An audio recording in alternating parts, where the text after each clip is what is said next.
was your idea to do this movie, or you were offered to do the movie? No, of it was my idea. Okay. It was my idea. Dolomite is my name. It started with me thinking that this guy, Rudy Ray Moore, who was a kind of like a inner city underground comedian that I followed for years and years, I thought that how he made his movies and how he got his records and stuff done would make a great story. We're talking about 70s, right? Yeah, in the middle of the 70s. Wow. I had no idea. No, but he's totally underground, like probably no one in this room knows. One of the cool things about the movie is people watch the movie and it's what's going on is so audacious, they don't realize it's a real guy. And at the end of the picture, you see people like, this really happened? This guy was a real guy? Oh, wow. Yeah. You know what happened is just an effect on his movies. Probably the people is going to be curious to just start exploring into that material. Yeah, if you see the movie, you'll absolutely be curious about this guy. You know, you'll be curious about more about it. I think he made 7 pictures. You know what is interesting about that too? That there were people. I mean, still now, no, but there are people that were not fighting the system, you know, the Hollywood system, the studios and anything like that, but people that were on the ground out there, you know, with tremendous creativity, with practically no money, I suppose. No money. And the movies that he made and the records that he made, he financed himself. He spent his own money to get these movies made and shot with no permits and just went out and just did it. Yeah. That's why his story is so great. He's like he has none of the tools. He doesn't have the funding, and he doesn't have the looks or the talent or anything that you're supposed to have to be in the movies. But he had this in his heart. You know, that's what he wanted to do, and that's what he wanted to be. There's something really romantic about it. Yeah. Somehow, no? Yeah. Now it is. When he was in it, it probably wasn't romantic back then when he was doing it, but now it is. You guys, you said to me before, you guys were watching those movies just to have some laughs about the mistakes. When young people would watch his movies, you'd smoke weed and watch his movies. They were like stoner movies, like Fellini. When I watch Fellini, if you smoke a joint and watch a Fellini movie, then it's like you took acid. Or Jodorowsky, if you watch the Holy Mountain and Santa Sangre, you watch the movie like, what the fuck am I looking at? And that's what Rudy Ray Moore's movies have. You know, so it started off like stoner movies, and then when I got older and I started making movies, I learned the story of how he had to get his movies made. He kind of became this hero to me, like he was this guerrilla filmmaker. Can't wait. Hold it, Dolomite. What do you want? FBI. What do you want, man? Where's your warrant at? This badge is my warrant. Open up the trunk. So what was it like doing a Pedro Almodovar movie?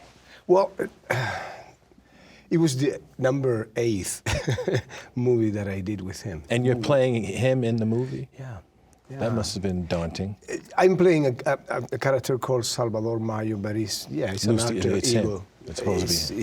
It's totally based on him. I suppose that he was kind of shy to use his own name. But I know Almodovar since 1980s.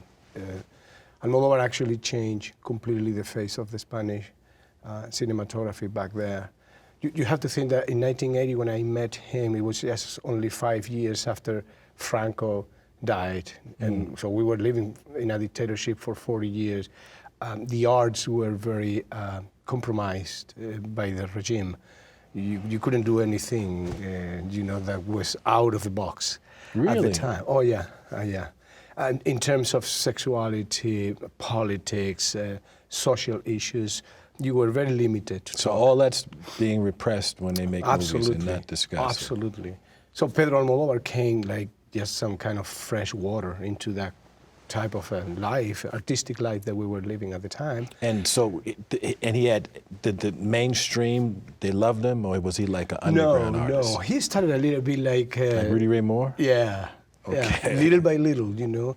At the beginning, it was even considered a bluff, because he just in a way, broke all the rules of cinematics at the time. He created a new way of narration.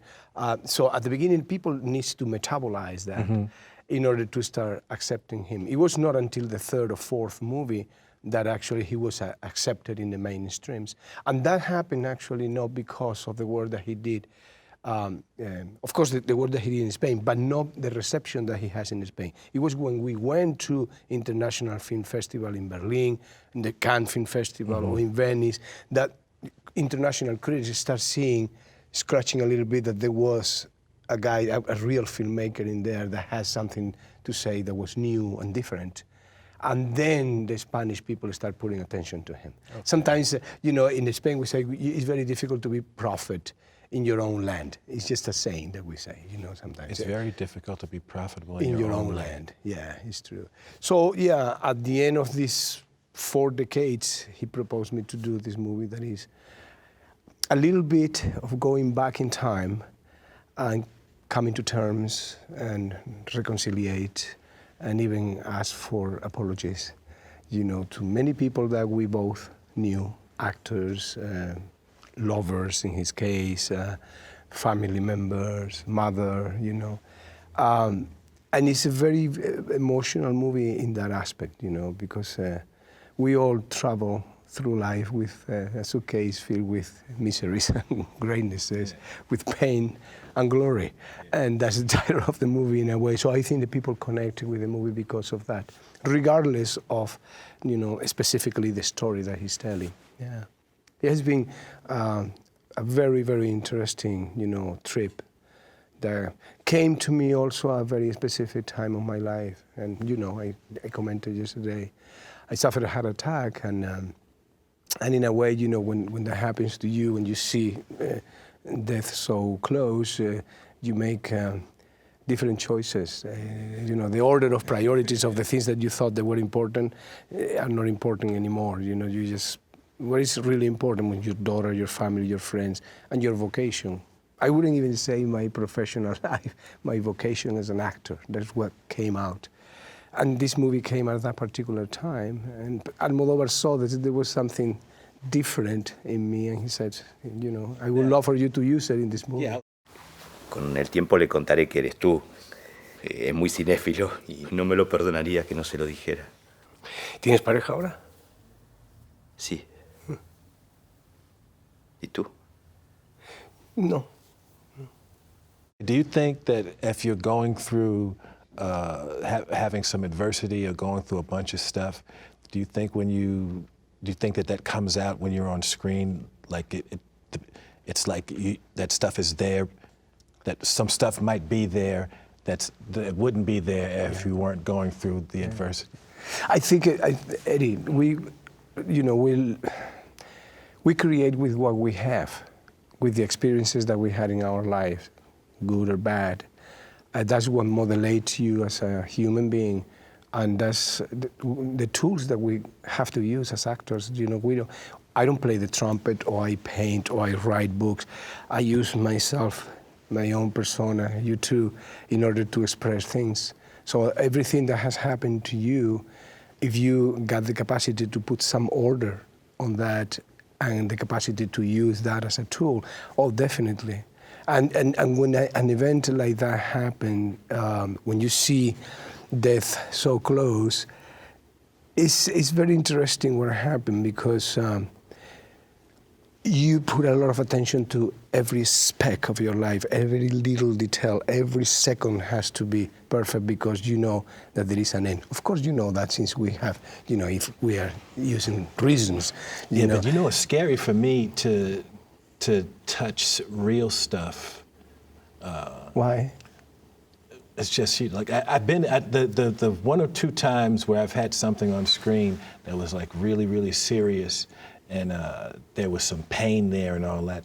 It was rooted to something that was real, but I wasn't making a conscious effort to go touch that and to use it. It was just, I had a broken heart, and I'm acting with a broken heart, so that comes across that my heart is broken. The pain comes across, but I'm not doing it on purpose. I'm not going and touching it. I think it's fascinating when actors, Right. you know, can actually go, I'm going to use that, and go and dig around and say, oh yeah, I could take this paint and use that here, and it was be too much for me, because I've seen some actors do it, you know, and after they finish the scene, they'll be on the side, you know, still crying and still fucked up and all that. I'm like, it's just It's it's a not, lot. I'm not saying that it was easy. Oh yeah, it doesn't sound easy at all. It just I sounds. didn't do it like a, you know, like if it was something that I can use. Oh no, I know now what I am. No, it came almost through the back door. It was almost unavoidable. Yeah, it's just there. I know what I know is that Pedro Almodovar pushed that side that he saw different in me. And I knew how he, not manipulated, but I knew that he was pushing me to just go through certain places in order to obtain certain results. And that was coming from a personal experience. Not that I was consciously saying, oh, I know now, I'm going to use this is great. No, it doesn't happen like that. You have the experience before, you metabolize everything that is happening, and then you know that there is something that has changed in you. Even when you are in front of the camera, there is something different. There is a strange kind of relax. Well, it's beautiful when you see an actor doing that. When you see something and and you see something and it's like a real emotion, and you connect, and you know it's coming from something real. It's beautiful to see. But like I said, it's for me. It's I did a scene not recently where it was a scene where my father died in the scene, and in real life my dad passed away, and it was. And I thought about it when I was doing the scene, but then it was like, oh, I'm not touching that. And I just pretended I was sad as opposed to letting it really come in me and thinking about it and using it. I felt like I would be like naked, like you're completely and totally vulnerable to it. And that, I was, I'd rather just make a sad face and to really cry for real. No, there is, I mean, of course we all, I mean, especially, I mean, I've been working for 40 years now. Same here, me too. We're the same age. Yeah. You create tools, you know, obviously. I mean, it's normal. You create a way of behaving in front of the camera, things that you know that are going to work. Yeah, all actors, I say it all the time. We all have our little tricks and little moves, and we know how to work the. After you've been doing it for years and years, we have little moves and tricks that we know work. Yeah. Everybody, even the most pure actors, they use They have that. their little tricks and their stuff. But what happened when you take that away? That is the interesting thing. I remember working once with a beautiful actress, Laura Linney. I love her, and she said to me, man, when you feel uncomfortable in front of the camera, is because you're not using actually all of those tools that make you feel comfortable in front of the camera, because you know the work, and the people may just demand that from you. You know that doing this and this and this and this, you are safe. And but you're not using that, you are feeling uncomfortable. But that's where creation is. That's where you're breaking yourself into something new, and that can surprise the people. And people can just watch and say, oh wow. Oh This yeah, is it's not amazing what I to see. I expect. loved it when I see actors do that. That's the best show there is. I love to see that. You know, it's just when me personally, I'm scared to do it.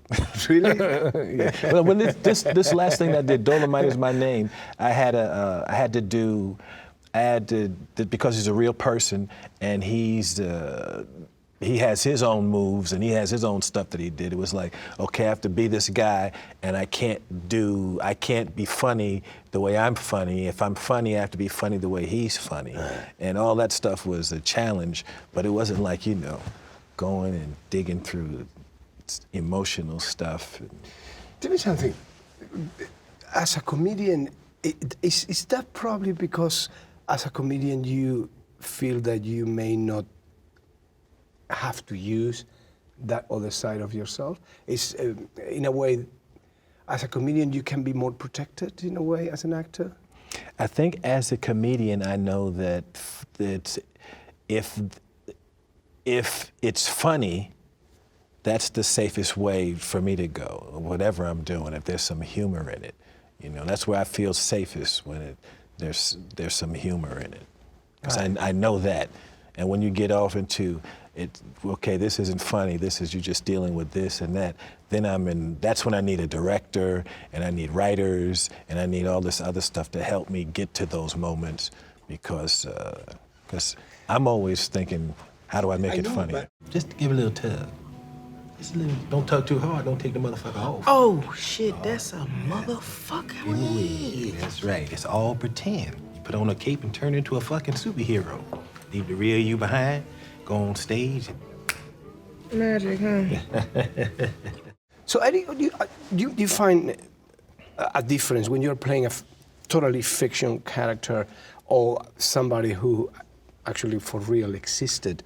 There is some kind of responsibility over your shoulders, or? Yeah, if you're playing somebody that really existed, you have to capture that person's essence, and you have to, tell your story like that person. And that was with Rudy Ray Moore and the Dolomite movie, Dolomite Is My Name. I felt like the people that do know Rudy Ray Moore, they only know him from those records, and they know him from those movies that he made. And he was a real person too. So I felt that it's important to show that there's this, he's a real guy, right. Because nobody is who you see on the screen. That's a persona, that's a spirit. For you to do what you do, that's something that comes up, and you play your character. But you at home, when there's nobody else around, that's a whole different dude than the guy on the screen. Yeah, it's always curious. I had the opportunity to play characters that really existed. And sometimes the information comes to you in a most unusual way. I remember I played Pancho Villa many years ago, and I read a lot about it. There was these historians in Mexico, and I read it. But there was a picture, one picture that gave me, the real dimension of the guy. He was going to be executed at some point. He was, in the last moment, the president of Mexico saved him from being executed. But he was in front of a wall, and there was people pointing at him. And there is a picture of that. And in the way that the guy was, just standing up. It told you everything you needed to know about him. The guy was looking at the guys like, what? Yeah. And I thought, oh my God, a guy who is gonna die, and he got this attitude in front of the peloton that is gonna actually shoot at him. Wow. That's the key, That's a trip that you could study, and you see a photograph, and the photograph would give you more information than all the research. Else. It's funny because, I ask you that because playing Pedro is like more complicated because he's alive, he's my friend, he has been my director for 40 years, and I am playing the guy who is saying action and cut. So that is a little bit more complicated. But it's interesting because also he's giving you information while you're shooting that is very emotional. That is, sometimes he doesn't even want to give you that, but you see it. You see it because he wrote I the heard you script. talking yesterday. You were talking, and you said he read, there was something about his mother, and when he started to say it, he actually, they had a reaction. Yeah, he couldn't say it. He couldn't talk. He couldn't talk. There was a line there. It's a very simple line. Mother, I'm sorry that I am not the son that you expected me to be. Yeah. Talking about his homosexuality, and he couldn't say that line. He just couldn't say it. So what else do you need as an actor? That is the information that I needed. It's emotional information. I know what is happening to you right now. So go say action. We got it. Yeah. That's what we did, actually. Mamá, siento mucho no haber sido nunca el hijo que tú deseabas. Cuando decías a quién habrá salido este niño, no lo decías precisamente con orgullo. So what was it like doing a movie where a person getting older is such a big part of it, and to confront that? What's that was like? It was, at the same time, as I said to you before, it's something that you have to confront also in life. I'm going to be 60 next year, and I want to accept that, you know, with a smile on my face and naturally. You know, I would like to get old naturally. The character has certain problems, you know, with his health. But at the end, the movie is positive, and I am like the movie, positive. You know, he finds in his work, and he's a movie director, the answer for everything. You know, the possibility to tell stories, to reflect about his time, the human condition, the depth and the complications of the human mind, and I feel in the same way. I'm still, I think, a curious person. And I think that curiosity keeps me young. So that's what the side of myself that I would like to keep young. Meanwhile, my body is getting older in a natural way. So, you know, in a way, I gave that thing to the character, but the character gave it back to me. Yeah, man. The interesting thing about us is that we did like 3 movies together, but we never worked together. Yeah, only when we were promoting the movie. That's right. We met each other in promotion in the Cannes Film Festival, I remember, and some other places that we have been just promoting the movie. But yeah, 3 really, really special movies that will be around, you know, after we're gone. And we weren't even in the room the same time we did it. What do you have in mind now? What do you? Right now, I'm doing a sequel to a film I did a movie years ago called Coming to America, and it was it's just been around for years and years in the culture. Like, I don't know what it is about that movie. That's the one movie that I've done that.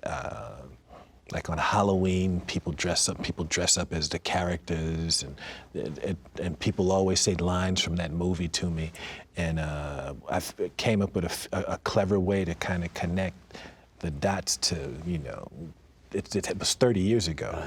There has to be some kind of record. I don't know if there's ever been a sequel to a movie 30 years afterwards, but we figured out a way to connect it, and that's what we're doing now. And I'm just over the moon with how it's turned out. I used the same director that I used for Dolomite Is My Name. Okay. I used the same director, and some of the actors that were in Dolomite Was My Name. But the movie was, it went so well, we just wound up on this next project together, and that's what we're doing now.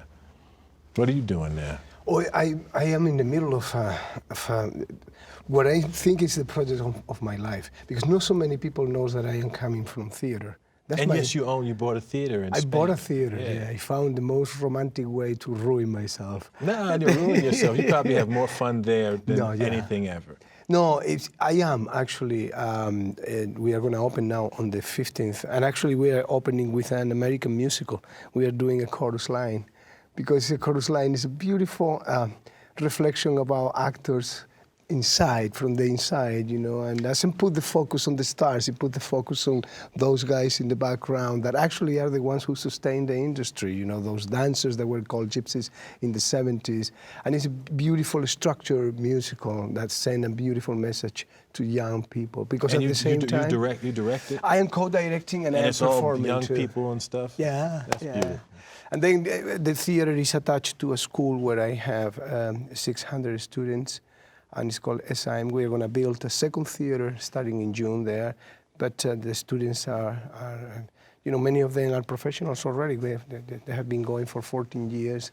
So the whole entire theater is not only just a professional theater, it's 2 theaters attached to education and formation at the same time. So it's a very beautiful thing. Yeah. That's beautiful. I got to tell you, Eddie, one of the most unbelievable things that I have ever done in my life was just to be on Saturday Night Live. To host the show. Oh my God. Yeah. That was... It's an experience. Exhilarating. Yeah. I mean... It's an experience. Yeah.